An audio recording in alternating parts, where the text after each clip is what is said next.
And so now we're going to further talk about the development of the world trading system. What does the international trading framework look like? It's definitely evolved, as we said many times in this course, since World War II to govern world trade, right? After World War II, people were much more open to trading internationally, and it made us much more aware of the opportunities. And then the first 50 years, the framework was known as the GATT. And since 1995, the framework is now known as the WTO. So from Smith to the Great Depression, right? So before the Great Depression, there was a repeal of the British Corn Laws, was the first free trade government policy.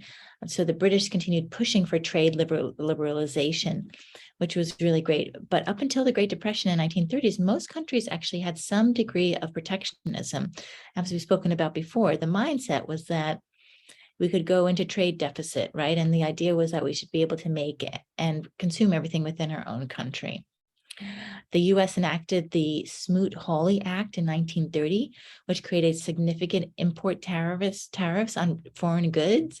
And this damaged employment abroad, obviously, because the US is such a large market.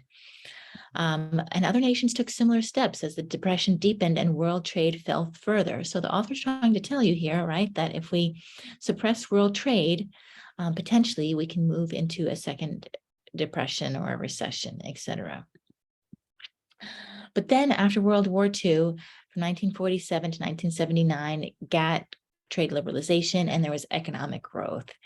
GATT was established in 1947, multilateral agreement to liberalize trade and gradually eliminate these barriers to trade.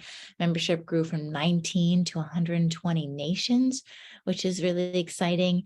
Tariff reduction was spread over 8 rounds of a negotiation, and they were very successful in their early rounds. Note, he's already hinting that there's going to be a slip in a minute, or in a couple of years, in a couple of decades, in the 2000s. But at the time, the WTO was very, very powerful,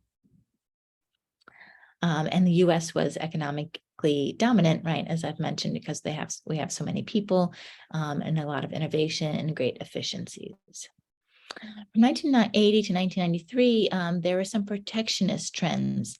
The trading system erected by GATT came under strain as pressures for greater protectionism actually did increase. As you can see, that the world is always shifting. That Japan's economic success strained what had become more equal trading patterns. Actually, so Japan, for such a tiny island, has such influence over the rest of the world after World War II, right? Their economy was devastated because of the destruction there, but they trained a lot of engineers, and they worked really hard on bringing the economy back. And part of that was to close off imports and investment into Japan. But then there were issues because the rest of the world couldn't get into Japan for import, export, or for federal foreign direct investment. But persistent trade deficits by the U.S. caused significant problems in some industries and political problems for the government.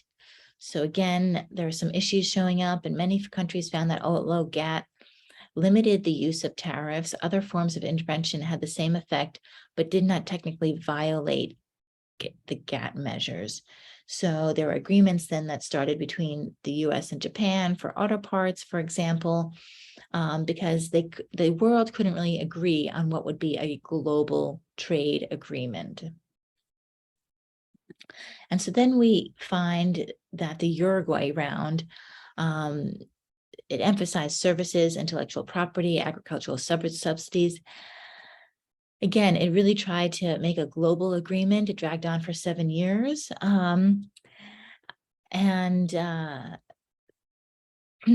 It did move forward, and it obviously did create some really great things.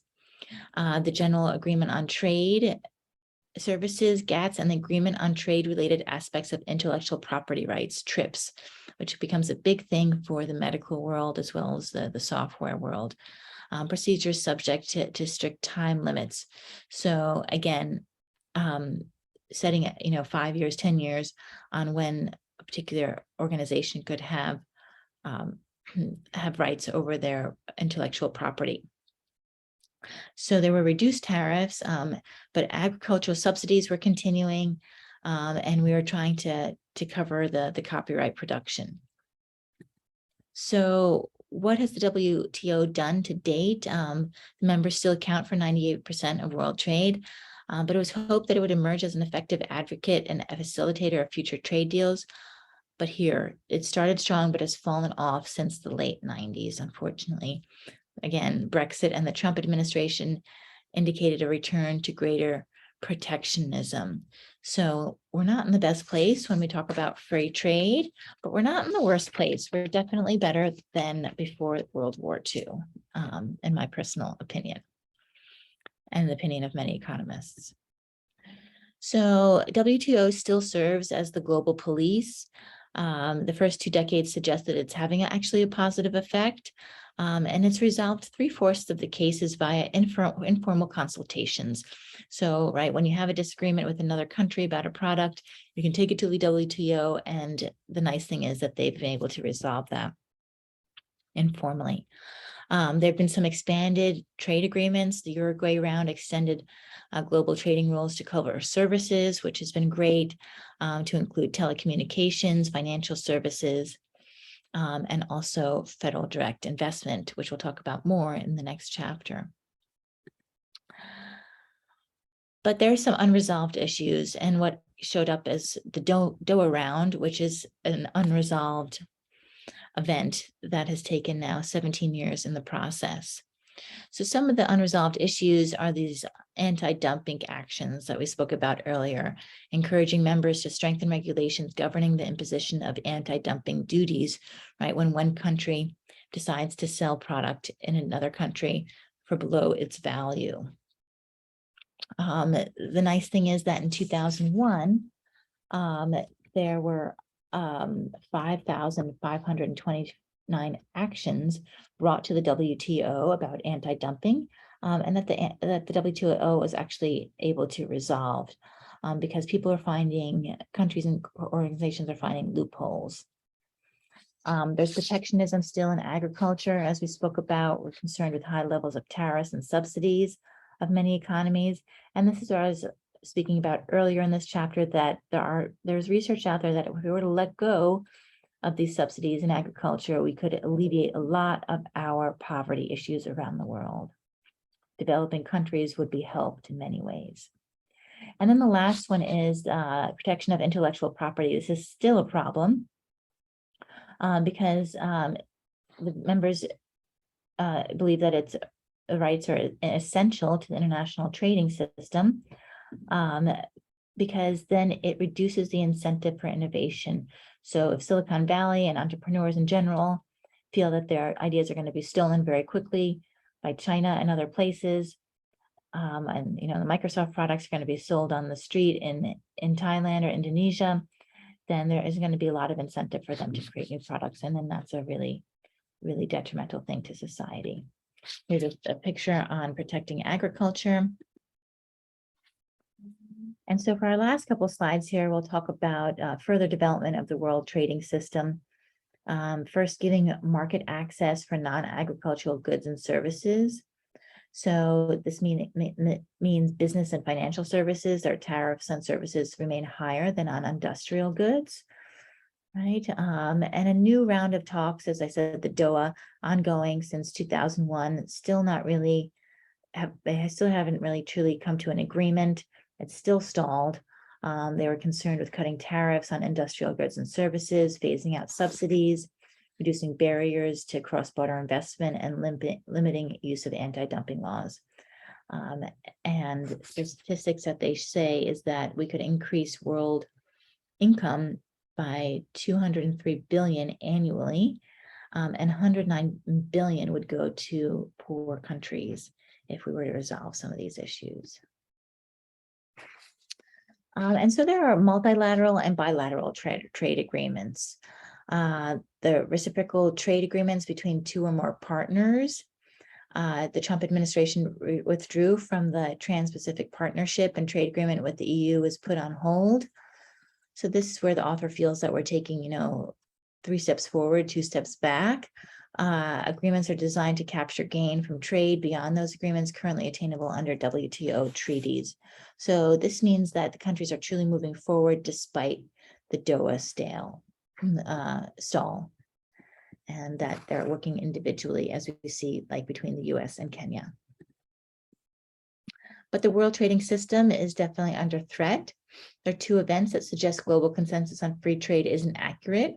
First, the decision by the British to withdraw from the EU. And then the second one, as I said, the election of Donald Trump. He withdrew from the TPP, placed tariffs on certain imports, renegotiated NAFTA, and he expressed his hostility towards the WTO. And he, like many people, feel that it's not as efficient as it used to be. In 2020, the general director of the WTO noted that in its first 25 years, the binding rules governing the international trade facilitated dramatic growth, as I said, in cross-border activity, which is great. But right, that is not necessarily the case today. And he also noticed that there are unmatched challenges today will affect the global economy for decades. So hopefully that gave you a really nice insight into what we mean when we talk about government policy and international trade. Let's talk about the summary. In this chapter, we have identified the policy instruments used by governments to influence international trade flows. Industry like governments sometimes intervene in international trade. Summarize and explain the arguments against strategic trade policy. Describe the development of the world trading system and the current trade issues, WTO, Uruguay, etc., Doha, and explain the implications for managers of developments in the world trading system, which is where you get involved. Great. I look forward to seeing you for Chapter 8, Federal Direct Investment. A really exciting one because, again, this is really a popular issue when it comes to having different organizations invest in different countries, and a big passion of mine and experience of mine when I was in business school.